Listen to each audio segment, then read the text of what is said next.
अस्सलाम वालेकुम। इमरान खान साहब साबिक वज़ीर आज़म जब वज़ीर आज़म थे तो मौजूदा हुकूमत ये कहती थी कि इमरान खान साहब के दौर में महंगाई बहुत है। खान साहब ने इस मुल्क के गरीब की कमर तोड़ दी है। इस मुल्क के में गुर्बत का ख़ात्मा होना चाहिए। इमरान खान साहब को हटाने के लिए बिलावल साहब ने एक महंगाई मुकाओ मार्च किया था। इस तरह मौलाना साहब भी एक मार्च लेके आ गए थे। मरियम साहिबा आए रोज़ तकरीर करती थी कि इस मुल्क में महंगाई की वजह से गरीब मर रहा है, गरीब पिस रहा है। इमरान खान साहब नाकाम हो गए। मरियम साहबा कहती थी 2 रुपये पेट्रोल बढ़ा था। मरियम साहबा ने खिताब करते हुए कहा कि नवाज शरीफ को जब 1 रुपया बढ़ता है शायद तो नवाज शरीफ साहब को नींद नहीं आती। तो अब जब ये 100 रुपये, 30 रुपये, 40 रुपये, 50 रुपये, 20 रुपये मंडी के भाव के हिसाब से पेट्रोल और डीजल का रेट बढ़ा देते हैं तो मुझे समझ नहीं आती। या कहीं कोई मरियम नवाज से पूछे कि नवाज शरीफ साहब को अब नींद आती है कि अब वो नींद की गोली लेते हैं, क्योंकि जो हाल इन्होंने कर दिया है। इमरान खान साहब तो के दौर में गरीब पिस रहा था, इन्होंने गरीब मार दिया है। ये हुकूमत इस पाकिस्तान की तारीख में लिखी जाएगी कि ये गरीब की कातिल है, गुर्बत की कातिल नहीं है। ये हुकूमत गरीब की कातिल है। आप बाहर निकलते हैं, आपको 200 रुपये किलो आटा नहीं मिलता इस मुल्क के अंदर। आप पेट्रोल लेने जाते हैं तो वो आपको 300 रुपये का 1 लीटर डलता है। वो जो पेट्रोल बाइक पर एक मजदूरी के लिए जाता है या कोई बाहर छोटा एम्प्लॉय अपने दफ्तर जाता है, प्राइवेट दफ्तर जाता है, वो नहीं जा सकता 300 रुपये दे के, क्योंकि उसकी 20,000 रुपये तनख्वाह है। पर जिन्होंने ये बजट बनाया, जिन्होंने ये टैक्सेस लगाए, जिन्होंने IMF से प्लान किए, वो भले इमरान खान साहब थे या वो मौजूदा हुकूमत के बुलंदो बांग दावे करने वाले वो इसहाक डार साहब एवन फील्ड से एक झंडा उठा के, अलम उठा के निकले थे कि मुल्क के हालात ठीक करेंगे। बेड़ा गर्क करके रख दिया इस हुकूमत ने। डूब के मरने का मकाम है, शर्म से डूब के मरने का मकाम है। लेकिन ये जो महंगाई और टैक्सेस हैं, इससे आप और मैं मरेंगे, इससे गरीब मरेगा, इससे इस मुल्क का गरीब तकरीबन ख़त्म हो चुका है। और अफसोस इस बात का है नाजरीन कि ये जो हमारी हुकूमत वक्त है, ये अपनी अना और ज़िद, तमाम सियासी तबका इंक्लूडिंग इमरान खान साहब भी, ये अपनी अना और ज़िद के चक्कर में अपनी अपनी सियासत बचा रहे हैं। इस मुल्क का गरीब पिस रहा है। इस मुल्क की गरीब आवाम जो है वो इस वक्त बड़े मुश्किल हालात में है।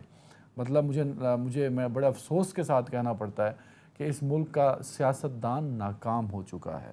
कल तक खान साहब को नाकाम कहने वाले आज खुद नाकाम हैं, और इसीलिए खान साहब को एक बड़ा अच्छा बयानिया मिल गया, बड़ा अच्छा ग्राउंड मिल गया इनसे पूछने के लिए कि भाई मुझे तो आपने निकाल दिया vote of confidence, no confidence के ज़रिए, आइनी सहारे से, तो आपने इस आवाम के लिए किया क्या। महंगाई की सूरत हाल पर और हुकूमत की नाकामी की एक लंबी दास्तान हसरत है। वो सुना सुना के रोएंगे और हम सुन सुन के रोएंगे। इस पे भी हम बात करेंगे। और सियासी सूरत हाल पर बात, इलेक्शन कमीशन ऑफ पाकिस्तान का वो इदारा जिसने इस मुल्क में साफ़ और शफाफ इलेक्शन कराने हैं, मेरी हयात में तो नहीं कराए कभी। और अल्लाह करे जब तक मैं ज़िंदा हूँ कोई एक ऐसा इलेक्शन भी आए जिस पे इलेक्शन कंटेस्ट करने वाले और इलेक्शन कंटेस्ट कराने वाले मोहतरम इलेक्शन कमीशन साहब ये कह सकें कि इलेक्शन फ्री एंड फेयर था, साफ़ शफाफ इलेक्शन था। अदालत उज़्मा ने आज इलेक्शन कमीशन पर शदीद तहफ़्फ़ुज़ात का इजहार किया है और बड़ी खूबसूरत बात की जजेज़ ने। ये मैं जजेज़ के रिमार्क्स दोहरा रहा हूँ कि इलेक्शन कमीशन मुझ पर ही तौहीन इलेक्शन कमीशन ने लगा दे कि इलेक्शन कमीशन जो है वो सारे काम कर रहा है, जो अपने काम है वो नहीं कर रहा। तो हम इस पर भी हम बात करेंगे, इलेक्शन होंगे या नहीं होंगे। इस पर बात करने के लिए हमें ज्वाइन किया सीनियर सहाफ़ी मीर साहब ने। मीर साहब बहुत शुक्रिया वक्त देने के लिए। सीनियर रहनुमा पाकिस्तान पीपल्स पार्टी और हुकूमत वक्त के नुमाइंदे हैं बैरिस्टर आमिर हसन साहब। आमिर हसन साहब बहुत शुक्रिया सर वक्त देने के लिए।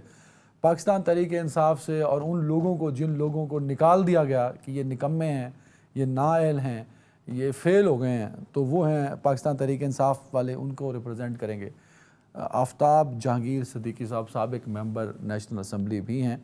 सबसे पहले तो मैं पीजे मीर साहब ज़रा मैं चाहूँगा कमेंट सर महंगाई पे भी कीजिएगा, क्योंकि हम सब पाकिस्तानी हैं।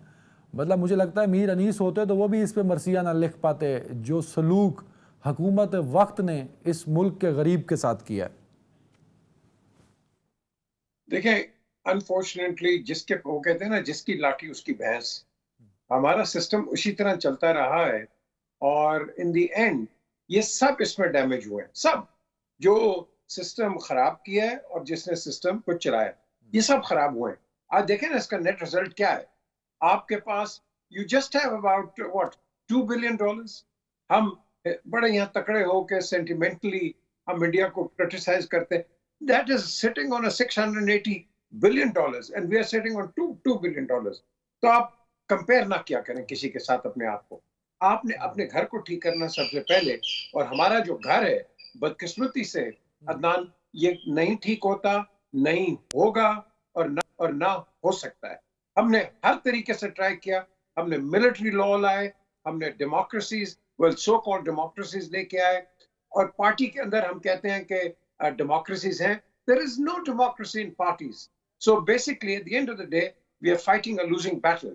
And now, coming to the solution, करेगा कौन? हम सब कर भी सकते हैं इसको, लेकिन किस तरह करेंगे जब हमारे अंदर हम का एक मैं समझता हूँ एलिमेंट आएगा, क्योंकि जो भी पार्टी आती है वो मैं वाली पार्टी हूँ, वो हम वाली पार्टी नहीं है। And this is where we go wrong. And I think this is a time, और ये इस वक्त बहुत बड़ा टेस्ट है for the state of the nation, कि भाई we have to come to get to grips. अगर आप नहीं करोगे, की माफी, क्या हम कह सकते हैं कि हुकूमत वक्त फेल हो गई सर? बेगे पार्डन, क्या कहा आपने? क्या हम कह सकते हैं कि हुकूमत वक्त फेल हो गई मुकम्मल तौर पे? देखिए, ये तो आपके सामने एक ट्रांजिटरी एक पीरियड है कि हुकूमत वक्त फेल हो गई या 13 जमातें पीडीएम की आ गई and so on fourth. But at the end of the day आपने एक चीज देखनी है कि ये फेलियर क्यों है, ये क्या वजह है कि जो भी गवर्नमेंट पाकिस्तान में आती है, जैसे भी आती है, और जब जाती है उसने बड़ी गलतियां कर दी हैं। ये क्या वजह है? मुझे इसका कोई जवाब दे दे कि किसी गवर्नमेंट ने कोई काम नहीं किया, क्या सारे फेलियर थे? क्योंकि हम क्या करते हैं अदनान, हम फेलियर्स को हाईलाइट करते हैं और जो आपके अच्छे काम है हम उनको बिल्कुल बैक रो में रख लेते हैं। And that is I think where we go wrong. और आपका जो फिर स्पिरिट होती है, आपकी एंथुसियाज्म होती है, और आपका जो फर्वर एंड जो आपके अंदर से वाइब्रेंसी होती है, आप उसको खुद मार देते हो। And I think this must stop. हमारा लहजा खराब हो गया, हम बदतमीजी पे उतर आए हैं, किसी के साथ संजीदगी से बात नहीं कर सकते हैं। It is going to a point of no return. Very right. Barrister Aamir Hasan साहब, आप भी उस मार्च में साथ थे जो बिलावल साहब ने लीड किया। It was the longest march of People's Party and I think in Pakistan as well, जो कराची से चला इस्लामाबाद पहुंचा। वो महंगाई मुकाओ मार्च था या पता नहीं महंगाई ख़त्म करो मार्च था। तो उस मार्च में ऑब्जेक्टिव तो ये था कि उस वक्त इमरान खान साहब पीपल्स पार्टी को लगता था कि नाकाम हो गए, गरीब के लिए बर्डन बन गया, माशी सूरत हाल अबतर हो गई। सर ज़रा कमेंट कीजिएगा उस लॉन्ग मार्च के दौरान जो माशी सूरत हाल थी और आज आपकी हुकूमत में जो माशी सूरत हाल है। सर पहली बात तो ये अदनान साहब कि मैं पाकिस्तान पीपल्स पार्टी का नुमाइंदा हूं। सर अनम्यूट कर दें पहले। जी अनम्यूट है जी, आपको आवाज नहीं आ रही? आ रही है, चलो बोल रहे हैं, एमसीआर से सुन लूंगा मैं। तो हसन साहब बोलिए, आवाज दे दें। सबसे पहले तो मैं ये बताना चाहता हूं कि मैं पाकिस्तान पीपल्स पार्टी का नुमाइंदा तो हूं, लेकिन मैं हुकूमत का नुमाइंदा नहीं हूं।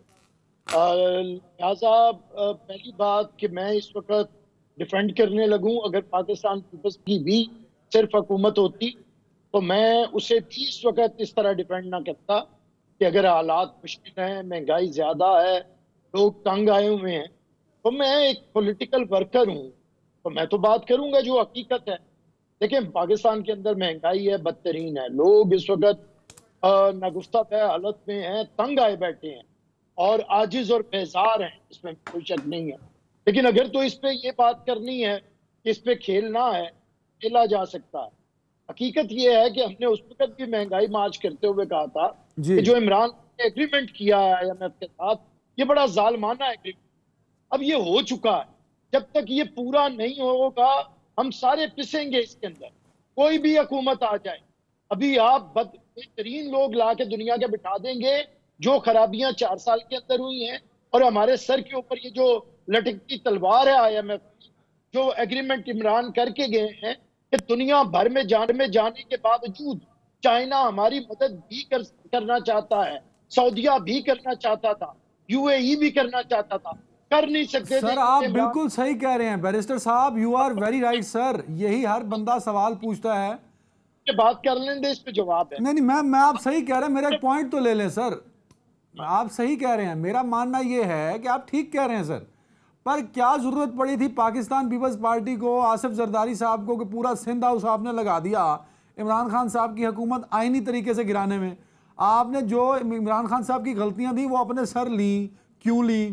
फिर आप कहते हैं कि जी मैं हुकूमती नुमाइंदा नहीं हूं। भाई पीपल्स पार्टी ही हुकूमती नुमाइंदा है, पीपल्स पार्टी ही हुकूमत है। ये कह देना कि मेरे पास तो खारजा मिनिस्ट्री और क्लाइमेट चेंज है, मैं जवाब दे नहीं हूं, it is not fair sir. You are the part of the government. आपने इमरान खान साहब की हुकूमत को गिराने में मरकजी किरदार अदा किया है सर, तो आप कैसे क्लेम कर सकते हैं कि मैं जवाब दे नहीं हूं जी हुकूमत का? अदनान साहब, आप तो मेरे ख्याल से तपे बैठे हैं, लेकिन मुझे भी मौका दे दें कि आपकी तपश को थोड़ा सा कम करूं। जब आप मेरी तपिश नहीं है सर, मेरी तपिश नहीं है। आप यकीन करें, बाहर निकलें लाहौर की सड़कों में, बैरिस्टर साहब आप बताएं कि आप पीडीएम पीपल्स पार्टी के नुमाइंदे हैं, उस गरीब को बताएं जो 50 रुपए किलो आटा लेता था खान साहब के दौर में, और 200 रुपए किलो उसको नहीं मिल रहा मेरे भाई। वो 250 रुपए किलो घी लेता था, उसको 600 रुपए किलो नहीं मिल रहा। साहब बात करने वो सर आज कोई मरना नहीं चाहता बैरिस्टर साहब, अल्लाह माफ करे। एक कब्र और कफन के लिए लाख रुपए का खर्चा है मेरे भाई। आपने डाला ये बोझ, आप कह रहे मैं जवाब दे ही नहीं हूं। पहले आप अपना गुस्सा बड़ास निकाल लें। सवाल तो नहीं हो रहा, ये सवाल हो रहा है, आप कह रहे मैं जवाब दे नहीं हूं। तो सर आप हुकूमत वक्त है मेरे भाई। सब ये लड़ाई है, सवाल करें और मुझे जवाब का मौका दें सर। अब मुसीबत ये है कि वो इमरान खान ने सहाफी भी, वो इमरान खान एक उनके भी सहाफी है ना, इमरान रियाज खान, तो इस तरह ना करें, सवालात उठाएं और जवाब लें। सवाल ये है कि मैं वाकई हुकूमती नुमाइंदा नहीं हूँ, मेरी जमात हुकूमत में है, जिम्मेदारी हम लेते हैं जो जिम्मेदारी है। अब उसका मुझे जवाब देने देंगे तो बात हो। सर बात ये है कि हम अगर अपने जाके दोस्तों से पैसा लेके और अपनी स्टेबल पोजीशन करना चाहते थे तो इमरान खान ने एग्रीमेंट में चीज लिख गया IMF को कि IMF की मर्जी के बगैर कोई दोस्त मुल्क हमारी मदद नहीं कर सकता। अब इतनी मुसीबत में, मुश्किलात में डाल के वो शख्स गया है। अच्छा, यहां तक होता तो हम मुश्किलात को हल कर, उस शख्स ने तबाह करने के बाद तबाही का आज तक काम नहीं रोका। उसने डिफॉल्ट करने के लिए खत लिखे उसकी दो हुकूमतों ने, जो अभी चंद दिन पहले खत्म हुई हैं पंजाब में और KPK में, कि मुल्क को डिफॉल्ट करवाया जाए। वो जो तरीन के साथ साजिश तहत सागी सबने मान लिया। उसके बाद उस शख्स ने पाकिस्तान के अंदर, आप देखें ना, आप कहते हैं, अभी मीर साहब भी फरमा रहे थे कि सियासत के अंदर गुफ्तगू होती है, बात सुनी जाती है, बात सुनाई जाती है। सियासत चीज मुख्तलिफ नजरियात को इश्तराकात पे इकट्ठा होने का है। लेकिन बताएं कि जब हम अपोजिशन थे और इमरान प्राइम मिनिस्टर थे तो तब भी वो हमें तस्लीम नहीं करते थे। आज ये जमाती हुकूमत है और इमरान खान अपोजिशन है, वो आज भी तस्लीम नहीं करते। अब अगर कोई शख्स किसी को तस्लीम ही नहीं करता और वो अपना कातिल करार देता है, वो गद्दार करार देता है, रिजीम चेंज कहता है, पाकिस्तान की एस्टेब्लिशमेंट को, आर्मी को मीर जाफर मीर सादिक कहता है, जजेस अगर उसकी मर्जी ना माने, किसके साथ बेल ऐसी हुई है?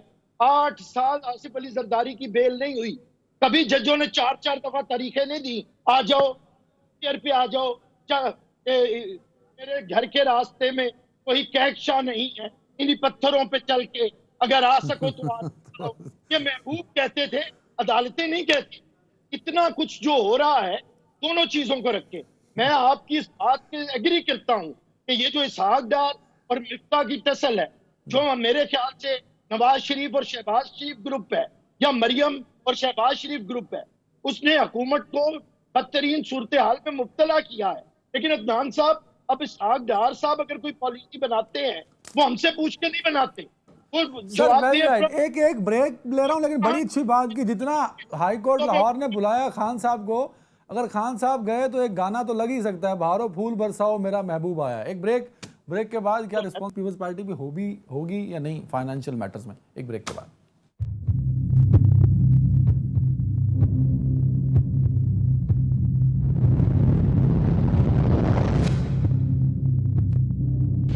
Welcome back.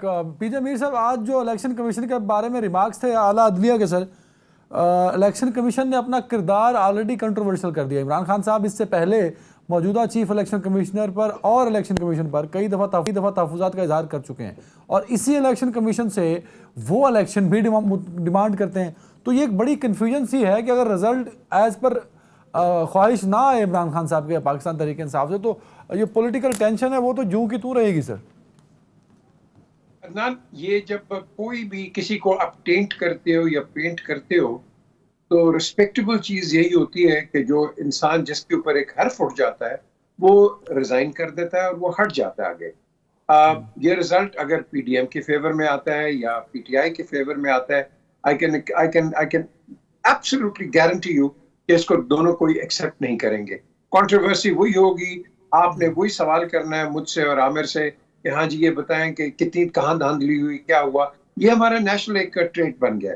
सो common sense, sanity asks us कि ये जो जेंटलमैन है द चेयरमैन, अगर ये काफी कंट्रोवर्शियल हो गए, he should be, I think, brave enough कि say all right, if you don't have faith in me, मैं तो काम कर रहा हूँ ईमानदारी के साथ, but if you don't trust me, मैं रिजाइन कर देता हूँ।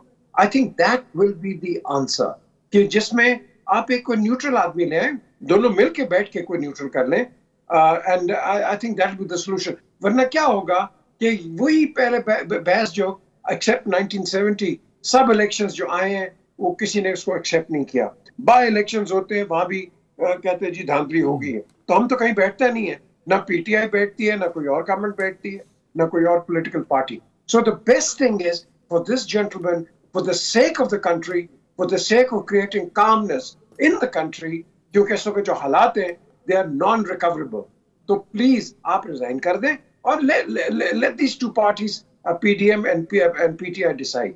ये मेरा ख्याल एक सोल्यूशन बनेगा आगे, वरना इन्होंने भी शोर मचाते रहना है, उन्होंने एक्सेप्ट नहीं करना, और नुकसान किसका है? अवाम का। फिर दोनों कहते हैं भी इलेक्शन होने चाहिए। भाई इलेक्शंस अगर आपने करवाने हैं और उसको आपने पहले ही टेंट और पेंट कर दिया है, तो you really think whether PTI या पीटीआई या पीडीएम इसको एक्सेप्ट करेगा? कोई नहीं एक्सेप्ट करेगा। So I think the best thing, the best solution at this present moment in time is for the gentleman to resign। Very right. Barrister Aamir Hasan sahab, देखो आप लाहौर में हैं, पंजाब बड़ा अहम है सर, 90 दिन में इलेक्शन नागुज़ीर हैं या नापसंदीदा है सर? है क्या एक्चुअली फॉर द गवर्नमेंट? आईनी तौर पे तो इलेक्शन 90 दिन के अंदर आइन तकाजा करता है और होने चाहिए। अब जो प्रॉब्लम्स आ रही हैं वो इलेक्शन कमीशन सामने रखेगा, उन्होंने फैसला किया सुप्रीम कोर्ट नहीं। इलेक्शन कमीशन ने तो सर आज कहा, बैरिस्टर साहब आपने सुना भी सही, वो कहते हैं जब फौज से सिक्योरिटी मांगते हैं वो सिक्योरिटी नहीं देते, पैसे हमारे पास नहीं है, गवर्नमेंट हमें सपोर्ट नहीं कर रही, तो वो तो अपने मसाइल बता रही है सर। देखिए उसके बावजूद अगर कोर्ट ऑर्डर करेगा तो सारे इख्तियारात सब इदारों को इलेक्शन कमीशन के साथ खड़ा होना पड़ता है, क्योंकि आईनी इख्तियार। मैं समझता हूँ इतनी घबराने की जरूरत नहीं है। सिर्फ वजह ये है कि अगर आप इलेक्शन, एक तो मैं साहब की एहतराम के बावजूद यहाँ पे जो मुश्किल हालात हैं उन्हें जरा अर्ज ये करूँगा कि इलेक्शन कमिश्नर ये वो है जिसे इमरान की मर्जी से अपॉइंट किया गया। अब अगर ये भी रिजाइन कर देंगे तो नया इलेक्शन कमिश्नर बनाना तो नामुमकिन हो। इमरान तो बैठना ही नहीं चाहते, कौन बैठेगा? फिर राजा रियाज के साथ आईनी तौर पर बैठ के इलेक्शन कमिश्नर बनाना पड़ेगा, उसे इमरान कैसे माने? अभी तो वो अपॉइंट किया है जो प्रेसिडेंट आरिफ अलवी की सिग्नेचर से बना है, इमरान की रजामंदी से बना है, तो इसके बाद जो आएगा इमरान को किसी को तस्लीम नहीं करेंगे। देखिए हल क्या है, मैं समझता हूँ एज अ पॉलिटिकल हल ये है कि इस वक्त तमाम सियासी जमातों को बैठना चाहिए, एक दूसरे की हैसियत को तस्लीम करना चाहिए। अगर ज्यादा बेहतर है कि अगर इमरान खान मुज़ाकरात का आगाज करें, बैठे और हुकूमत की गौर करे, असेंबली के अंदर दोबारा लाया जाए और इलेक्टोरल रिफॉर्म से भी कानून साजी की जाए, और सबसे बढ़ के नया ट्रूथ एंड रिकंसिलिएशन कमीशन बनाया जाए जो मुल्क के मसाइल के ऊपर गौर करते हुए भले 6 महीने की कॉम्पिटेंट गवर्नमेंट बने, टेक्नोक्रेट्स की निगरान हुकूमत जो मुल्क के हालात को जरा स्टेबल करे। आप इस वक्त इतनी बड़ी एक्सरसाइज में निगरान हुकूमत के साथ नहीं कर सकते, जहाँ पे शाम को खतरा है मुल्क डिफॉल्ट करेगा, तो आप इतनी बड़ी एक्सरसाइज में इतनी बड़ी लड़ाई और हैजान के अंदर किस तरह जा सकते हैं? कि होशमंदी की बातें नहीं है। इमरान आज तक ना होशमंदी की बातें कर रहे हैं और ना वो मसाइल को समझ रहे हैं, वो सिर्फ और सिर्फ मसाइल पैदा कर रहे हैं। मैं समझता हूँ आप सब इस चीज के ऊपर अगर आप समझते हैं कि पाकिस्तान के अंदर रायमा को हमवार करना है, तो इमरान खान को मजबूर करें कि अपनी जुबान से शोले उगलना बंद करें, मुज़ाकरात की बात करें। अगर वो इंतखाबात चाहते हैं तो ये मुज़ाकरात से होंगे, पॉलिटिकल पार्टीज के बैठने से होंगे, अदालतों के फैसलों से हुए नहीं मानेगा। तो मैं समझता हूँ प्रेशर डाल दें जिसकी वजह, देखिए आज अगर मुल्क की इकोनॉमी खराब है, क्यों है? कि पॉलिटिकल स्टेबिलिटी नहीं है, और पॉलिटिकल स्टेबिलिटी पिछले 5 साल में कौन नहीं लाने दे रहा? इमरान की हुकूमत की फिर भी नहीं आई, आज है फिर भी नहीं आई। तो वजह तो इमरान खान है, उन्हें अपना रवैया तब्दील करने पे मजबूर करें। आप मुल्क ऐसे नहीं चलते, बिल्कुल ठीक रियासतें है।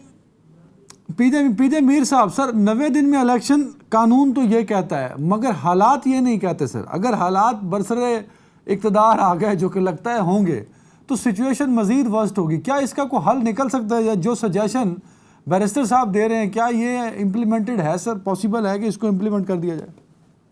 देखें, ये जो इलेक्शंस की जो हम बात कर रहे हैं, ये इलेक्शंस जो हैं, ये अभी जो पीडीएम की गवर्नमेंट है ये नहीं कराएगी। याद रखें, इस पीडीएम की गवर्नमेंट में अगर कोई हिट होगा और बहुत बुरा हिट होगा, वो पीएमएलएन है। पीएमएलएन वो रिस्क नहीं लेगी कि वो इलेक्शंस अनाउंस करे। और याद रखें, पीपल्स पार्टी जो आज अलायंस पार्टनर है और जो बाकी 12 जमातें हैं, इन्होंने अपने अपने अपने हिस्से मांगने हैं। और आपने देखना है कि यही पार्टीज पीएमएलएन के खिलाफ भी बात करेंगे। क्यों? क्योंकि at the end of the day PMLN उसका अपना एक नजरिया है, पीपल्स पार्टी का अपना नजरिया है। आज ये सारे जो इकट्ठे हुए हैं, ये इमरान सेंट्रिक है।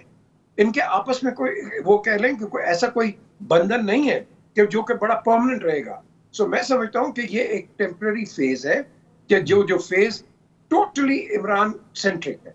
लेकिन हमने आगे देखना है, इमरान आएगा, कई और भी आएंगे। द क्वेश्चन इज कि हमने पाकिस्तान को कैसे देखना है। पाकिस्तान को हमने देखना है एक सॉलिडिफाई एक तरीके के साथ, और वो हम नहीं कर रहे। आमिर सही बात कह रहे हैं। देखो, हमने यहाँ बैठ के डायलॉग करना है, और अगर आप डायलॉग नहीं करोगे तो मैं कह रहा हूँ कि फिर ये जितना भी ये जो मोनोलॉग है, monologue will not get you anywhere. Dialogue is important, but at the same time on equal terms. आप ये नहीं कहेंगे पीटीआई नीचे जाए या पीडीएम नीचे जाए, इक्वल टर्म्स में दोनों बैठे। बिकॉज जो मर्जी कह ले, पीटीआई एक बड़ी सक्सेसफुल पार्टी है, it is a popular party. आपने देख लिया। आफ्ताब जहांगीर साहब, पीपल्स पीटीआई एक पॉपुलर पार्टी है, लेकिन अब इसी मुल्क की पार्टी है। मुल्क के बढ़ते मसाइल में जरूरत इस अमर की है कि मुज़ाकरात होने चाहिए, और खान साहब मुज़ाकरात को तैयार नहीं है। ब्रेक से पहले आमिर हसन साहब ने माशी मसाइल का जिम्मेदार भी आपकी हुकूमत को ठहराया सर। जो IMF प्रोग्राम ऑन गोइंग है, ऑफ कोर्स वो आपकी हुकूमत से आ रहा है सर। अच्छा, देखिए, पहली बात यह कि आमिर भाई को मेरा सलाम, और मैं ये कहता हूँ कि और भी मेरे साथ जो दूसरे दोस्त शरीके पीजे मीर साहब सलाम। देखिए, पहली बात यह कि माशी हालात का अगर इनको पता था, ये तो एक्सपीरियंस लोग थे ना। आमिर साहब हो गए, नून लीग वाले हो गए, इसहाक डार साहब हो गए, मिफ्ता इस्माइल साहब हो गए, ये तो सारे एक्सपीरियंस लोग थे। और जिस तरह वो इसहाक डार साहब गुफ्तगू कर रहे थे IMF के बारे में, आते हैं और आए, नहीं आते तो हम इनके पीछे नहीं जाएंगे, और ये है वो है, जिस तरह आपने देखा है कि वो गुफ्तगू कर रहे थे, तो क्या इन्हें नहीं पता था कि इमरान खान ने कौन सा मुआहिदा किया हुआ है? जब इन्हें पता था इस मुआहिदे के आगे जाकर हालात अच्छे नहीं होंगे, मुल्क की माशी सूरत-ए-हाल और ख़राब होगी, तो इनको किसने कहा था कि भाई आप आओ और ये जिम्मेदारी लो? अच्छा खासा हमने असेंबली डिसॉल्व कर दी थी, इलेक्शन करवा देते। आप लोगों के लिए तो बड़ा अच्छा मौका था कि देखा जी इनके साथ हुआ नहीं है, तो हो सकता है आप बहुत अच्छी अक्सरियत से पीपल्स पार्टी भी जीत जाती है, नून लीग भी जीत जाती। लेकिन आपने जिम्मेदारी ली, आपने कहा कि हम इस मुल्क को बेहतरी की तरफ लेके जाएंगे। हम इस मुल्क में 5 रुपये तेल बढ़ता है तो प्राइम मिनिस्टर चोरी होता है, इस कॉन्सेप्ट को ख़त्म करेंगे। हम पेट्रोल की कीमत नीचे लाएंगे, हम डॉलर की कीमत को नीचे लेकर आएंगे। हम तो उसके बाद तो फिर अब जिम्मेदारी इमरान खान की नहीं रहती, जिम्मेदारी आपने ले ली। जब आपने जिम्मेदारी ले ली है तो अब जिम्मेदार आप हो, क्योंकि अवाम ये नहीं जानती कि जी इमरान खान जिम्मेदार था या नहीं था। इमरान खान कौम ये जानती है कि इमरान खान के दौर में पेट्रोल ज़रूरत के तहत बढ़ाया जाता था, 5 रुपये, 2 रुपये, 3 रुपये, इसी तरह बिजली। आफ्ताब साहब वेरी राइट सर, ये बड़ा अच्छा आपने पॉइंट बताए अपने। सर एक चीज जरा क्लियर कीजिएगा, जो पीजे मीर साहब कह रहे हैं और बैरिस्टर आमिर हसन साहब कह रहे हैं कि मुज़ाकरात से मसाइल के हल को ढूंढना चाहिए, ये बड़ी अच्छी बात है, बड़ी अच्छी सजेशन है। अच्छा देखिए, अच्छा बड़ी अच्छी सजेशन है। मैं खुद मुज़ाकरात का कायल हूँ। जब आप टेबल पे बैठते हैं, किसी की आवाज़ ऊंची होती है, किसी की आवाज़ नीचे होती है, लेकिन किसी ना किसी फैसले पर पहुंचते हैं। लेकिन आप ये देखें कि ये कहते थे कि जी आप असेंबली में आओ, हमारा मौक़िफ़ ये था कि हम असेंबली में नहीं आएंगे, आप जनरल इलेक्शन की तरफ जाओ। लेकिन उसके बाद जो है, जब हमने कहा कि जी हम आ रहे हैं, उससे पहले देखिए ये बार बार बात दोहराई जाती है ना, तो सब ये कहते हैं यार ये बार बार एक ही बात दोहराई जा रही है कि परवेज अशरफ साहब ने ये कहा कि जी आपने इस्तीफा नहीं दिया है, आप मेरे पास आएंगे, मुझे सामने बैठेंगे, मेरे साथ बातचीत करेंगे, उसके बाद अगर मैं तस्दीक करूंगा, मैं कहूंगा हाँ जी मैं आपकी बात मानता हूं, तो आप अपने हाथ से लिख कर देंगे इस्तीफा, तो मैं कबूल करूंगा। और ये तक टीवी पे भी आके बोलते रहे, प्रेस कॉन्फ्रेंस से भी करते रहे, हर जगह बोलते रहे। और उसके बाद क्या हुआ कि जब हमने कहा कि हम असेंबली में वापस जा रहे हैं, तो आपने फौरन क्या किया, 35-43। तो इसका मतलब ये था कि आपकी नीयत अच्छी नहीं है, आप मुज़ाकरात नहीं करना चाहते, आप नहीं चाहते थे कि हम असेंबली में आके अपना रोल अदा करें। आज तो इतना मज़ेदार असेंबली है कि जो ज्वाइंट सेशन होता है उसके अंदर भी कोरम पूरा नहीं होता। समझे ना, आम हालात के अंदर वहां पे 10-10, 15-15 लोग बैठ के जो है सारे काम कर रहे हैं। तो नैब के तारामीम पास हो बिल्कुल सही, ऐसे ही है, वेरी राइट। 15-15 लोगों के ऊपर, 20-20 लोगों के देता हूं आमिर साहब। इससे बेहतर तो ये है कि आप असेंबली रिजॉल्व करें और जाएं इलेक्शन में। बस आमिर साहब इस पे रिस्पॉन्ड कर दें। आप कह रहे हैं मुज़ाकरात से मामला हल होने चाहिए, बातचीत होनी चाहिए। आपकी चलो इस पे तो खैर आप जवाब दे ही सकते हैं। स्पीकर तो आपका था ना सर, आपकी पार्टी के, वो कहते थे मैं नहीं लूंगा इस्तीफे। आप बैरिस्टर भी हैं, तो फिर उन्होंने इस्तीफे मंजूर जिस तरह किए। तो अगर आप वाकई संजीदा थे मुज़ाकरात में तो इनको वापस आने देते। शेख रशीद को पकड़ लो, फवाद चौधरी को पकड़ लो, शहबाज गिल को पकड़ लो। ये जो गिरफ्तारियों का सिलसिला है, इस्तीफे मंजूर करने का सिलसिला है, संजीदगी तो आपकी जानिब से भी नज़र नहीं आ रही सर मुज़ाकरात को लेकर। देखिए, पहली बात ये कि ऐसी जो फरमाइशी गिरफ्तारियां हो रही हैं जिसमें 7-8 दिन के बाद जमानतें हो जाती हैं, मैं तो इन्हें कोई गिरफ्तारियां नहीं समझता। हम लोग तो 2-2, 2.5 साल कोई बेल नहीं मिल रही थी। आपके सामने है सारे मामला किस तरह रहे हैं। तो ये तो हीरो बन रहे हैं जी। 4-5 घंटे गए, फैमिली के साथ फोटो सेशन हुआ, विक्ट्री के निशान बने, गले के अंदर बाहें डाली गई और आराम से बाहर आ गए। मुबारक हो इन्हें ऐसी जेलें। हमने तो एज अ पॉलिटिकल वर्कर ऐसी नहीं देखा। मैं भी जनरल मुशर्रफ के दौर में रह के आया हूँ जेलों में, तो मैं तो नहीं समझता कि। और फिर हमारी कायदीन मोहतरमा बेनजीर भुट्टो ने जो जेलें देखी हैं, मुसीबतें देखी हैं, आसिफ अली जरदारी साहब ने देखी हैं, भुट्टो साहब ने तख्तादार देखा है, तो ये तो छोड़ दें। गिरफ्तारियां क्या हो रही हैं, इनकी कंपनी की मशहूरी हो रही है, इन्हें खुश हो रहे हैं। दूसरी बात ये है कि मुज़ाकरात के बगैर कोई, अगर ये कौमी असेंबली में अच्छी नीयत के साथ आते तो कोई बात नहीं थी। ये आ कब रहे थे कि पंजाब असेंबली तोड़ के, खैबर पख्तूनख्वा असेंबली तोड़ के, मुल्क के अंदर एक क्राइसिस क्रिएट करके आईनी। आमिर भाई नहीं, पहले हम आ रहे थे। नहीं आफ्ताब भाई, पहले मेरी पूरी बात सुन लें। ये जिद आप भी जानते हैं, जिद हम भी समझते हैं। मुसीबत ये है कि बात हम एज ए पॉलिटिकल वर्कर कर नहीं रहे। खान साहब की मर्जी है। देखें, आइन के साथ खिलवाड़ हो रहा है। एक शख्स है, भले वो चीफ मिनिस्टर पंजाब नहीं है, भले वो खैबर पख्तूनख्वा का चीफ मिनिस्टर नहीं है, उसकी मर्जी चल ही नहीं सकती आईनी तौर पे, लेकिन वो दोनों को ब्लैकमेल करता है चीफ मिनिस्टर से, उनसे लिखवा लेता है स्टैम्प पेपर पे, उनसे लेटर ले लेता है कि असेंबली तोड़ो। ये कहां पे आईनी है? किस तरह वो ब्लैकमेल कर सकता है 12 करोड़ सूबे की असेंबली को और अपनी मर्जी के टाइम वो चला सकता है? सबने सुना नहीं परवेज लाई का कि हम असेंबली नहीं तोड़ना चाहते? महमूद खान का नहीं सुना? मेजॉरिटी ऑफ मेंबर्स का नहीं सुना नहीं तोड़ना? लेकिन एक बंदा अगर इंतहाओं को छुए, भाई वो कंसेंट होता है ना, वजीर आला को इस्तेहकाक है, वो गन पॉइंट पे थोड़ी इमरान खान साहब ने कहा कि असेंबली डिसॉल्व करो। आप भी समझते हैं, जब आपने रेंटा चीफ मिनिस्टर हो, 10 सीटों वाला चीफ मिनिस्टर हो, पहले भी बुजदार था, तो वो एक गुग्गू कोड़ा और गुलाम था। बाद में तो इस पे रिस्पांस लेना लग रहा है, सेटिस्फैक्टरी जवाब नहीं है कि उन्होंने असेंबली डिसॉल्व कर दिया, आपने इस्तीफे। मैं दे दूं जवाब, थोड़ा सा जवाब दे दूं मैं। कर लेने दे। मैं आता हूं भाई, देखिए 10 सीटों वालों के गोडों पे हाथ कौन लगाता था? जाके सारी रात उनके साथ बैठता कौन था 10 सीटों वाले के पास? तो क्यों आप 10 सीटों वालों के पास जा रहे थे, उनके गोडे पे हाथ लगा रहे थे, उनकी थोड़ियों पे हाथ लगा रहे थे, उन्हें गले लगा रहे थे, कह रहे थे मान जाओ, जो कहोगे देंगे, है?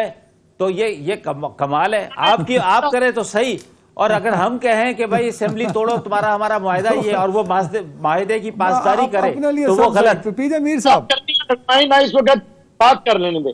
देखिए कोई बात नहीं, आपके टर्न में आता हूं आमिर भाई, आपके टर्न पे आता हूं। वो ये तो बड़ा डाकू था, आज भी बड़ा इकोनॉमी है। इकोनॉमी आप अपने दौर में कहते रहे डिफॉल्ट करती जा रही है। आप मार्केट से 4 फाइनेंस मिनिस्टर लाए। इकोनॉमी आप इमरान खान साहब पे नहीं डाल सकते। रिव्यू में आप गए हैं, मुज़ाकरात आपने किए हैं, अब वाले IMF के साथ, हुकूमत आपकी है, पॉलिसीज आपकी हैं। खान साहब कहाँ से जिम्मेदार हो गए सर? वो किसी हद तक होंगे, बट अदनान भाई, खान साहब एग्रीमेंट करके गए हैं। खान साहब आखिरी जनवरी में कह रहे थे मुल्क डिफॉल्ट करने जा तो रहा सर है। यू हैव द अथॉरिटी, आप वो प्रोग्राम छोड़ देना IMF का, आप छोड़ दें वो प्रोग्राम, आपको जबरदस्ती है आप पे। टूट रहा है, डिफॉल्ट हो रहा है, आप छोड़ दें। तमाशा है, तमाशा है अदनान साहब। सर फिर कोई रिस्पॉन्सिबिलिटी लें, रिस्पॉन्सिबिलिटी का हौसला रखें ना सर। पीजे मीर साहब, सर टाइम कम है। खान साहब का कहना यह है कि बाजवा साहब जो कि उनके पसंदीदा चीफ थे सर, बाजवा साहब की तारीफ किए बगैर ना वो कोई खिताब ख़त्म करते थे, ना वो कोई इंटरव्यू ख़त्म करते थे। मैंने कोशिश की निकालने की कि बतौर वज़ीर आज़म, मैंने कहा उनका कोई ऐसा इंटरव्यू निकालो जिसमें उन्होंने बाजवा साहब की तारीफ ना की हो। तो जवाब ये आया कि एंकर सवाल पूछता था, खान साहब आप की अगली पॉलिसी क्या होगी, तो वह जवाब देते थे बाजवा साहब बहुत अच्छे हैं। तो जो तारीफ़ें करते नहीं थकते थे खान साहब, अब वो कहते हैं सदर साहब को कि बाजवा साहब जो कि साबिक आर्मी चीफ हैं, उनके खिलाफ तहकीकात होनी चाहिए, तमाम जो इल्ज़ामात और बातें हैं सर उसके रिगार्डिंगली। देखिए अदनान, ये टाइम की बात होती है। अभी परवेज इलाही साहब का जिक्र आया, तो पहले जब वो डिप्टी प्राइम मिनिस्टर बन गए थे उस वक्त भी उनके इतने ही लोग थे, वो ज्यादा नहीं थे इतने। अब द क्वेश्चन इज कि ये पॉलिटिक्स के अंदर ये चीजें चलती हैं। तो जब हम एक को क्रिटिसाइज करते हैं तो we have to be careful, realising कि एक्सक्यूज मी, हमने भी ये किया हुआ है। तो आज इन पे तनकीद आ रही है और आप चलते हो एज एन अलायंस पार्टनर। जरूरी नहीं होता एक, अभी भी आपकी जो गवर्नमेंट है ये 2 वोट्स में बैठी हुई है, सालेक की और चौधरी शुजात की। तो at the end of the day आपने हर चीज को बैलेंस आउट करना होता है पॉलिटिकली। अब पॉलिटिक्स के अंदर बड़ी बड़ी चीजें होती हैं। अगर आपको याद है, शाह महमूद कुरैशी जब ये नवाज शरीफ के साथ थे, 1 वोट पे उन्होंने उनकी गवर्नमेंट नीचे गिरा दी। सो द क्वेश्चन इज कि ये चीजें चलती रहती हैं। हमने देखना है जब हम पर्टिकुलरली IMF की बात करते हैं, कोई भी पार्टी, कोई भी गवर्नमेंट ये एज अ सॉवरेन स्टेट बात कर रही है, कोई पॉलिटिकल पार्टी बात नहीं करती है। क्योंकि जो अगला आता है, हमारी बदकिस्मती ये है कि हम तनकीद पे शुरू हो जाते हैं। वो देखो जी, शॉर्ट चेंज वहां कर दिया, शॉर्ट चेंज यहाँ कर दिया। हमें तो जवाब दे वहां बनता है, हमारा जवाब देना एज अ स्टेट कि हमने पैसा कहाँ लगाया है। हमने पैसा क्या उस जगह लगाया है कि जब हम इसकी जो इंटरेस्ट रेट है हम उसको पे करें। IMF तो हमारे जैसे मुल्कों को वो इतना वो बोझ डाल देती है, जो मर्जी गवर्नमेंट। मीर साहब, मेरा सवाल बाजवा साहब पे तहकीकात पे था, उस पे आपने जवाब नहीं दिया। I know you are a very close friend of Bajwa साहब। देखिए जी, बाजवा साहब मैं सवाल चेंज कर रहा हूँ सर, सवाल बदल रहा हूँ। क्लियर, ये जो बात कर रहे हैं ना बाजवा साहब की या किसी और की, ये कोई किसी झाके में मत रहे और किसी भलेके में मत रहे। फौज अपने बंदों को छोड़ती नहीं है, याद रखें आप। ये जो इधर उधर के लगे रहते हैं ना बाजवा के खिलाफ, याद रखना, ये कोई फौजी अपने फौजी को नहीं छोड़ता। क्या किसने क्या कर लिया जनरल मुशर्रफ का, मुझे बता दो, क्या किया किसका? फौज नहीं छोड़ती आ गया ना सर। मीर साहब, फैसला आया था पेशावर हाई कोर्ट का सर, आपने पढ़ा होगा। क्या आया? तो जज का हाल भी देख ले क्या हुआ है। छोड़ दें आप, ये सारी बातें सामने हैं। Let's be very honest about it. अगर आपने यही करना है ना, तो फिर आप हिंदुस्तान के जाके बॉर्डर के परली साइड पे जाके इस तरह की बात करें। Don't malign your army, don't undermine your army, don't undermine your generals। ये हमारे बैठ के पता नहीं कहाँ गंडेरी बेच के आके जनरलों का मजाक उड़ाते हैं, उनको कैरेक्टर असैसिनेशन करते हैं। ये कौन है ये लोग? I don't consider. PJ Mir sahab, ये हमारे से ज्यादा जो है एक्स आर्मी मैन जो है, वो जो बड़े बड़े जनरल है, वो भी यही बात कर रहे हैं। सही कह रहे हैं आप, सही कह रहे हैं। आफ्ताब जहांगीर साहब, सर एक ऑडियो है, मेरा परवेज इलाही साहब आपके बड़े क्लोज है सर, वो अपनी मर्जी का जज लगवाने की उसमें तज़किरा कर रहे हैं, तो उसमें भी कमेंट कीजिएगा सर। और दूसरा, 90 दिन में इलेक्शन, मुल्क की आईनी ज़रूरत तो है, क्या मुल्क की भी ज़रूरत है तो कैसे सर? अच्छा देखिए, पहली बात तो ये कि परवेज़ इलाही साहब की अगर कोई ऑडियो है तो जो शुरू के गुफ्तगू हैं, इनकी फर्जरी करके और इनको जो सज़ा हो सकती है ना वो दे दें। एक बात तो ये, मैं तो इसमें कोई दो राय नहीं है कि मैं कहता हूँ कि अभी आदमी को बहुत नीट एंड क्लीन होना चाहिए, और इससे बाज़ दफ़ा मेरे पार्टी के लोग भी मुझसे नाराज़ हो जाते हैं। तो मैं तो इस बात पे बहुत हूँ कि भाई ये हकीकत जो है वो सामने आनी चाहिए। अगर कोई किसी की मर्ज़ी का जज लगवा रहा है तो यकीनन उसके पीछे उसका कोई ना कोई मोटो होगा कि वो क्यों लगवाना चाह रहा है। और दूसरी बात ये कि देखिए, जब माशी सूरत हाल है इस वक्त आपके सामने, अरे भाई देखें, आप हो गए, मैं हो गया, चलो हम गुजारा कर लेंगे, लेकिन अब हमारा भी गुजारा नहीं होता। ये जो मिडिल क्लास के लोग हैं, इनका गुजारा बहुत मुश्किल हो गया है। आप यकीन करें, मैं रोज़ाना मेरी वाइफ से लड़ाई होती है। वो मैं पैसे देता हूँ, वो उठा के एक तरफ कर देती है, कहती है भाई अगर इससे घर चल सकता है आप चला लें, मैं तो नहीं चला सकती। और ये जब मेरे जैसे आदमी, आप जैसे आदमी की यही सूरत हाल हो तो आम लोगों का क्या हाल होगा। अब ये मजाक बन गया है, चीज़ें हमारी कंट्रोल में नहीं रही, हर चीज़। और आप ब्लेम देते रहें कि जी पिछले डॉक्टर ने किया। भाई पिछले डॉक्टर को के बाद जो चेंज करके आप दूसरे डॉक्टर के पास गए थे, तो उसने सारी के रिपोर्टें देखकर फिर ही तो उसको उसने केस अपने हाथ में लिया था। अब जिम्मेदार वो है और वो पिछला डॉक्टर नहीं है। इसको क्लियर तो कर देना सर। मेरा यही सवाल है जो आप बात कर रहे हैं। मेरा कहना मानना यह है भाई कि इलेक्शन ठीक है, एक आईनी जरूरत है इस वक्त, हो सकता है हालात की जरूरत भी हो। मेरा सवाल यह कि सर क्यों आपको लगता है कि माशी मसाइल का हल सिर्फ इलेक्शन में ही है? क्या होगा, इलेक्शन हो गए, आपकी हुकूमत आ गई। देखिए ये अब हमारी डिमांड नहीं रही, ये खालिद भाई ये तो पाकिस्तानी कौम की डिमांड हो गई है, क्योंकि वो डरने लगे। इनके चेहरे देखते हैं ना टीवी के ऊपर, तो उनको कहते हैं कि हमारी हार्ट बीट ऊपर नीचे हो जाती है, खुदा ना करेगा अब क्या नया मसला हमारे लिए लाके खड़े कर देंगे। तो कहते हैं, वाह खुदा मैं आपको सही कह रहा हूं, वो कहते हैं कि हमारी जान छुड़ाओ, हमारी जान छुड़ाओ। हम कहते हैं भाई इसका जान छुड़ाने का एक ही तरीका है कि जी आप इलेक्शन करवा लें। मैं ये कभी नहीं कहूंगा अपनी कौम को कि जान छुड़ाने का एक ही तरीका है आप रोडों पे निकलें। मैं तो ये कहूंगा कि जी फेयर इलेक्शन करवाएं, और जिसको भी कौम दे वो फिर कौम की जिम्मेदारी बनती है कि तुमने ये आदमी चुन के लेकर आए थे, हमने इसमें कोई मुदाखलत नहीं की थी, फेयर इलेक्शन करा के हमने तुम्हारे ऊपर ये लोग बिठाए। अब ये परफॉर्म नहीं कर रहे तो इसमें मेरा क्या कसूर है?